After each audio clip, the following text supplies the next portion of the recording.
Mom, I got a weird text from Dad. My daughter approached me, a worried expression evident. My husband was out of town on business, and while he had said to reach out if anything came up, I was puzzled about why he'd message our daughter. Intrigued, I glanced at the text, and the accompanying photo left me stunned.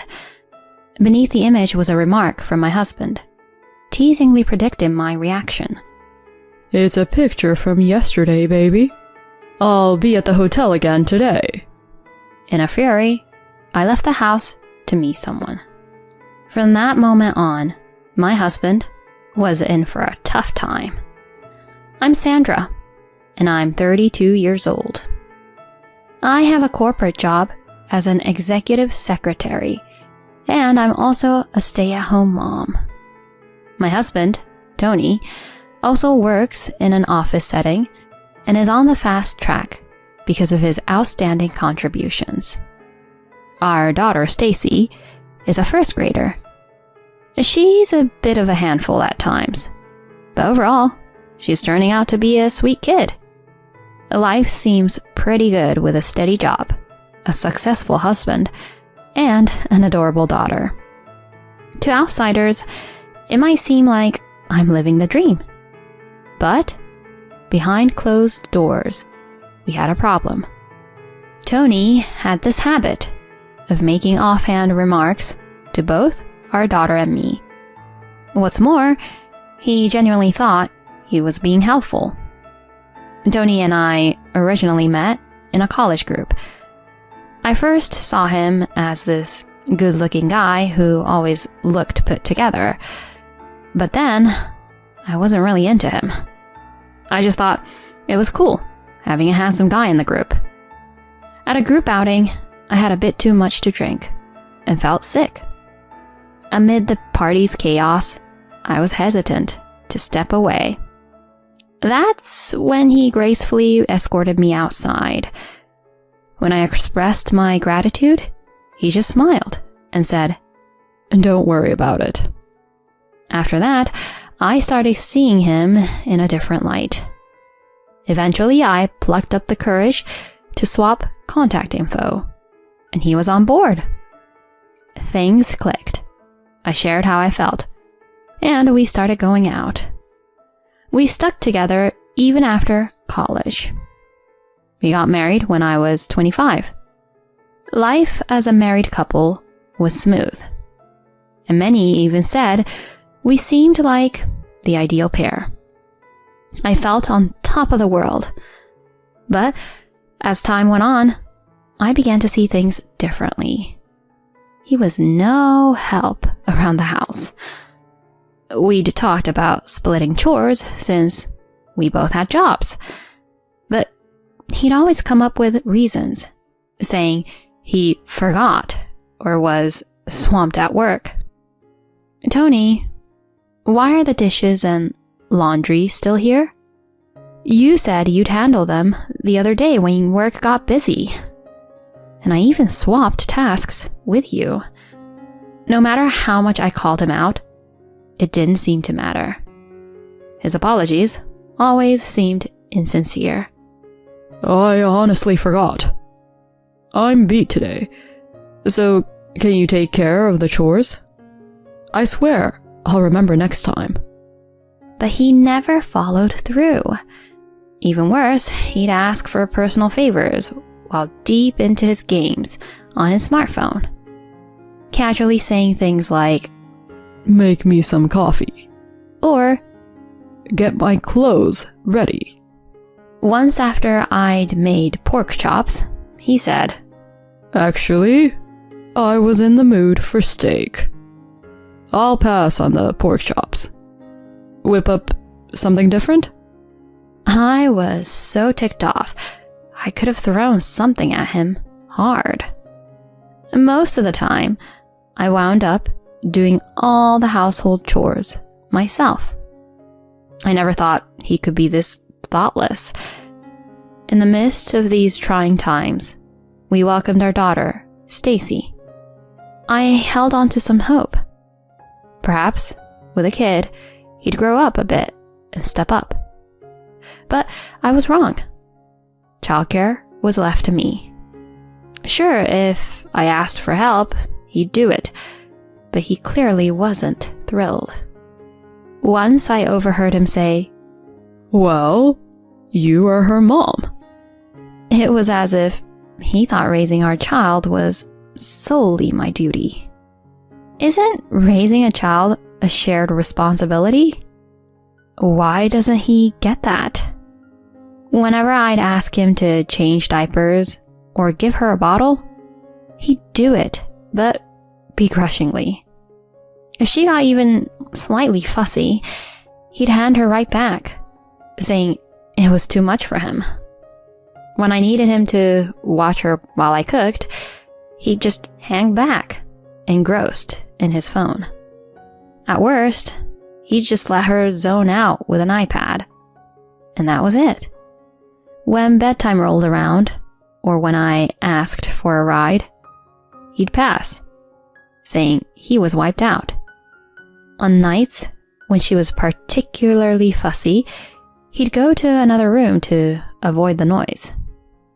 And weekends, while I balanced house chores and parenting, he'd sleep in, play on his phone, and just veg out on the couch, oblivious to our crying child. He left all the tough stuff to me, but wanted the fun parts. Like when she was about a year old and acting out, I had to lay down the law. Of course, she cried, but I believed it was for the best. Seeing this, Tony nonchalantly said, "Wasn't that a bit much? She's just a kid. Kids will be kids. I think you're going overboard. As her mom, shouldn't you be more understanding?" I can't even begin to describe how I felt then. I never wanted to be the bad guy with my daughter. Even though I had tough moments with her, it was all because I cared about her future. What could he possibly know? Always taking the path of least resistance and barely participating in parenting. Throughout Stacy's younger years, I held back from confronting him in front of her. But when she turned 4, his attitude shifted. He started dishing out unasked for advice on her upbringing. I found out it was due to a TV show where a famous person's dad was talking about his parenting choices. The father said, "I enrolled my child in many activities to develop her talents." Inspired by this, Tony suddenly wanted to emulate that dad. Honestly, it seemed ludicrous to me. Sure, that celebrity might have refined some skills through classes, but their success was mostly their own making. No matter how many lessons you push on a kid, it's pointless if they're not into it. I want Stacy to have a carefree childhood. But Tony, ignoring my opinion, enrolled her in a ton of classes: piano, swimming, and ballet. And he did this without even asking me. Naturally, our little girl was overwhelmed with all this stuff when she just wanted to have fun, leading to more meltdowns. While she did enjoy swimming, she wasn't into piano or ballet. So I let her stick with swimming and pulled her out of the other two. But when he griped, saying, "Why'd you pull her from piano and ballet? If she ever goes into entertainment, she'll need those skills. You're depriving her of possibilities. If you cared, you'd have kept her in those classes." His nerve was something else. I couldn't even begin to find words that described how irritated I was at him. Our daughter never expressed interest in entertainment or showbiz. Why push these lessons on her? Later, I told him straight. I took her out because she didn't want to continue. She's only 4. Playtime with friends is more important than endless lessons for her right now. Don't drag her into your fantasies. I'm thinking of her future too. Stop making me out to be the bad guy. She didn't sign up for this. If she doesn't want these classes, I'll pull her out. Count on it. He still looked pretty annoyed. Still, he went behind my back, enrolling her in gymnastics, French, and karate. But I pulled her out when she expressed disinterest. I wished he'd stop the cycle, but he kept it up. Then, when she turned 6, he wanted her in a computer class, a half-hour drive away. By this point, I was working and couldn't manage the pickups and drop-offs. Despite me telling him this, Tony still signed her up. To make matters worse, he lied to my mom, telling her we both agreed on it, and asked her to do the driving. My mom, ever the sweetheart, said, "Kids should learn all they can. I've got this." Which made me feel even worse. But to my surprise, the computer class worked out, and Stacy liked it. Just when I thought we were on even ground, he said, "This is the digital age. Let's get Stacy a smartphone. She's getting the hang of the internet with her class." I was dead set against this. A smartphone for a first grader seemed way too early. I kept thinking about those online incidents involving young kids I'd heard about on the news. The idea of her getting caught up in something scary was too much. Still, over my objections, Tony took her to a store and got her a smartphone using our shared savings. He said he'd teach her how to use it, but whenever she had a question, he'd just brush her off with, "Ask your mom." This all culminated in a big blowout, me yelling, "I've had it." We only cooled down when Stacy started crying, but I was still seething. I even considered divorce, but thinking about our daughter kept me in check. A bit later, Tony was set to leave on a business trip for several days.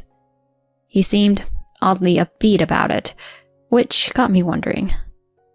And then the next day, something totally unexpected happened. As I was prepping dinner, Stacy walked up, looking troubled. "Mom, can you come here for a sec? I got a text from Dad." "From Dad? What did he say?" "I don't really get it. There's a picture attached." Her face gave away her confusion. Why did she look so upset? It all made sense when I saw the image. My husband had sent a picture to our daughter, and it was definitely inappropriate. The photo was of a woman in just her underwear, wearing his jacket. I was dumbfounded. Under the photo was a message. "This was from yesterday, baby. I'll be at that hotel again today." He even mentioned the room number. Everything fell into place. He wasn't on a business trip. He was having a fling, and accidentally texted our daughter. I was livid. If my daughter hadn't been right there, I would have gone ballistic. I tried to calm her. "It's okay, sweetie. I've got this." But inside, I was plotting. That jerk is going to regret this big time. After leaving Stacy with my mom, I headed to that hotel with some backup.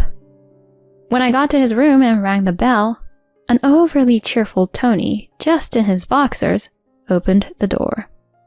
"Lisa, you're late." "Wait, what?" His face went pale when he saw me, and even more so when he spotted who was with me. "Tony, care to explain?" Ben? I thought you took time off for your sick daughter? The person I brought was my dad. As it turns out, Tony worked for my dad's business.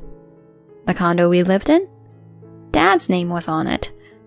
I chose to work elsewhere to be independent from family ties, so I had no clue Tony was on leave. My dad and I stepped inside, and I laid out why we were there. Grasping the gravity of his mistake, he looked crushed.